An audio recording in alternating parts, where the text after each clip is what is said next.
যে আমাদের নজরে এমন কিছু দৃশ্য বা এমন পরিস্থিতির মুখোমুখি আমরা হচ্ছি, আমাদের মুসলিম নগরী, মুসলিম সমাজ, মুসলিম ব্যক্তিরাই এই রমজান মাসের হরমতকে নষ্ট করে যাচ্ছে। তাদের যে অভ্যাস ছিল শাবান মাসে, রজবে, ওই একই অভ্যাস এই রমজানেও দেখা যাচ্ছে। তার চরিত্রে, তার ব্যক্তিত্বে, তার আমলে কোনো পরিবর্তন ঘটেনি। অথচ আমাদেরকে জানিয়ে দেওয়া হয়েছে, ইযা কানা আউয়ালু লাইলাতিন মিন শাহরি রমাদান গুলিকাত আবওয়াবুন নার ওয়া সুলসিলাতিশ শায়াতিন ওয়া মারাদাতুল জিন, যে যখন রমজানের প্রথম রাত পৃথিবীতে এসেছিল, ওই দিন বিতাড়িত শয়তান এবং দুষ্ট জিনদেরকে বন্দী করে নেওয়া হয়েছে। কেন?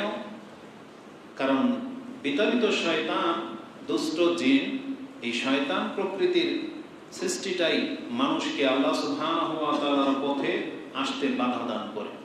এটা দিয়ে আল্লাহ সুবহানাহু ওয়া তাআলা বোঝাতে চেয়েছেন যে আমি এই পৃথিবীতে প্রমাণ করে দেব, ওয়ালা ইয়ালামান্নাল্লাহুল্লাযীনা সাদাকু ওয়ালা ইয়ালামান্নাল কাযিবিন, কে সত্যবাদী আর কে মিথ্যুক। আল্লাহ বলেছেন এটা আমি জমিনে প্রমাণ করে দেব যে কে তার ঈমানে সত্যবাদী। তাহলে আমাদের দাবি ছিল যে রমজান আসার পূর্বে শয়তান আমাদেরকে দিয়ে পাপ করায়, শয়তান আমাদেরকে আল্লাহর পথে আসতে বাধা দেয়। তাহলে এই কথাটা তাহলে রমজান মাসে আপনার কেন স্মরণ থাকে না? এটা কিন্তু খুতবা চলতেছে, থাকে, আর কোনো ব্যস্ততা নেই। নেক্সট টাইম এটাকে টাচ না করে, কারণ প্রত্যেকের দৃষ্টিভঙ্গি এদিকে। বাড়ির পাশে থেকে যদি এত লেটে আসেন তাহলে এটা কেমনে কি, আর এতক্ষণ লাগে একটা জিনিস সেট আপ করতে? খুতবাকে মূল্যায়ন করার চেষ্টা করবেন। এটা অত্যন্ত সেন্সিটিভ বিষয়, কারণ এটা কোনো সাধারণ বক্তব্য নয়, এটা ওয়াজ কোনো মাহফিল নয়। আল্লাহ আমাদেরকে বুঝদান করুন। রাসূলুল্লাহ সাল্লাল্লাহু আলাইহি ওয়াসাল্লাম বলেছেন, ফামান হাসাল আসা ফামান মাসাল হাসা ফাকাদ লাগাও, যেই ব্যক্তি এটা কাঙ্কর মানে একটা কণা স্পর্শ করলো সে লাগু করলো। লাগু মানে কি? লাগু করলে আজকের মর্যাদা শেষ, আপনি হারালেন। এই পুরো প্রচেষ্টাটা আপনার বাতিল হয়ে যাবে। অথচ আপনি যদি লাগু অনর্থক কোনো কাজ না করতেন, তাহলে প্রত্যেক এক কদমের নিচে 1 বছরের সিয়াম, 1 বছরের কিয়ামের নেকি আল্লাহ আপনাকে দিয়ে দিত। এই দুইজন ওকে উঠান এখান থেকে, এই ছেলেটাকে এই পাশে নিয়ে আসো, এ পাশে আসো।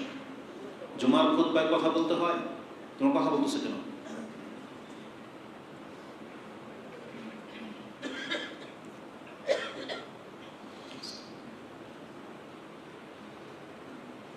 রমজান মাস মূলত আমাদের জন্য এসেছে হক মিথ্যা থেকে পৃথক করার জন্য।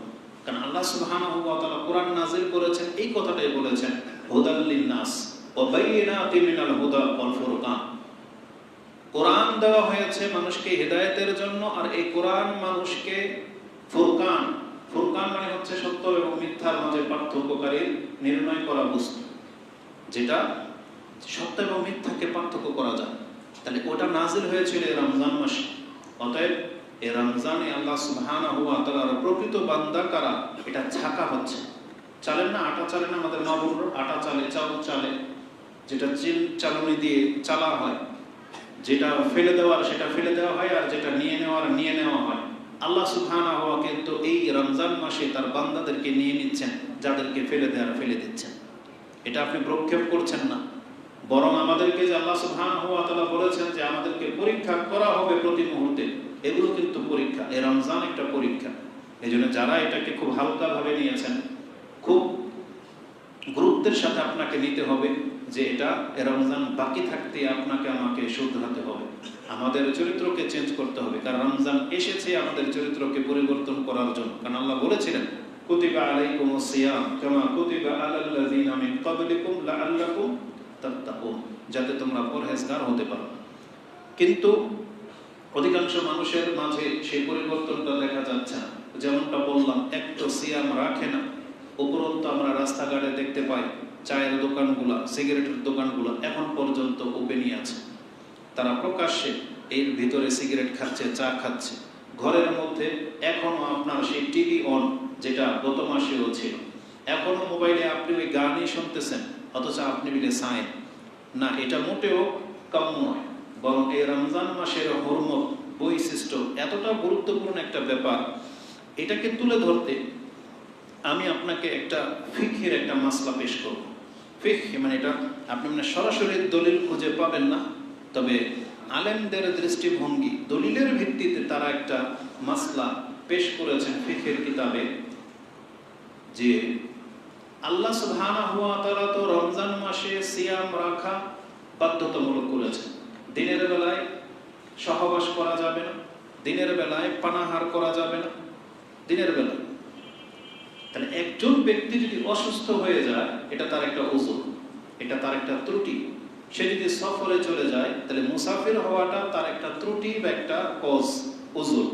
আল্লাহ বলেছেন যেই ব্যক্তি সফরে চলে যাবে, যেই ব্যক্তি অসুস্থ হয়ে যাবে, তার জন্য সিয়াম রাখাটা বাধ্যতামূলক নয়, বরং সে অন্য কোনো সময়ে যখন সুস্থ হয়ে যাবে, যখন মুকিম হয়ে যাবে, তখন সেটা পুরা করবে।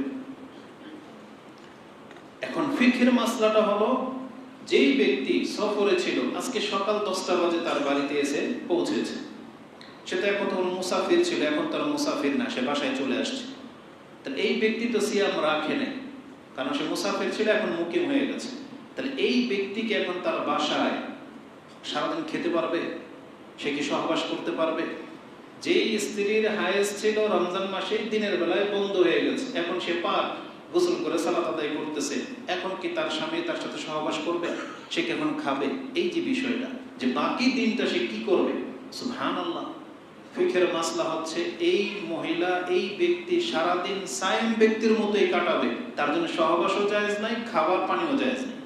কারণ তার উপরে দিনের বেলায় সিয়াম রাখাটা বাধ্যতামূলক ছিল, সে অসুস্থ বিদায় পারে না, এখন সুস্থ হয়ে গেছে, তার ওই কারণ নাই। মুসাফির ছিল, মুকিম হয়ে গেছে, ওই কারণ আর নাই, সে কারণ শেষ হয়ে গেছে। তাহলে যেহেতু কারণ নাই, এখন সে আর আমভাবে খেতে পারবে না, আমভাবে যা খুশি তা করতে পারবে না। তাহলে আমি যেটা বোঝাতে চেয়েছি, এটা যদি আমাদের ফিকহের মাসলা হয়ে থাকে, তাহলে যেই ব্যক্তিরা সুস্থ, যেই ব্যক্তিরা মুকিম, বাড়িতে বসে আছে, অথচ দিব্যি তারা পানাহার করতেছে, পশুর মতো জীবনযাপন করতেছে, এদের রেজাল্টটা কি হবে? এদের বিষয়টা কত কঠিন হতে পারে। যেখানে একজন ব্যক্তি মাজুর ছিল, অসুস্থ ছিল, সারাদিন ধরেন দুপুরবেলা, আজকে সকালবেলা সে পবিত্র হয়েছে, তাকে নাকি সে সারাদিন খেতে পাবে না। তার মানে সেও একজন সায়েম ব্যক্তির মতো জীবনযাপন করবে, যদিও তার সিয়াম কাজ হবে না, এর জন্য কাজা করতে হবে। কিন্তু রমজান মাসের হুকুম এমন, রমজান মাসের এতটা মর্যাদা যে আল্লাহ বলেছেন তুমি এখন খেতে পাবে না, তুমিও সায়েম ব্যক্তির মতো সারাদিনটা পার করো। এটা হচ্ছে রমজানের রেসপেক্ট, এটা হচ্ছে আল্লাহর বিধানকে মূল্যায়ন করা, সম্মান করা। কিন্তু আমাদের এই জাতিকে বোঝে যে আল্লাহ সুবহানাহু ওয়া তাআলার ফরজ বিধানের মূল্য কি, এর জবাবটা তার কাছ থেকে কিভাবে নেওয়া হবে।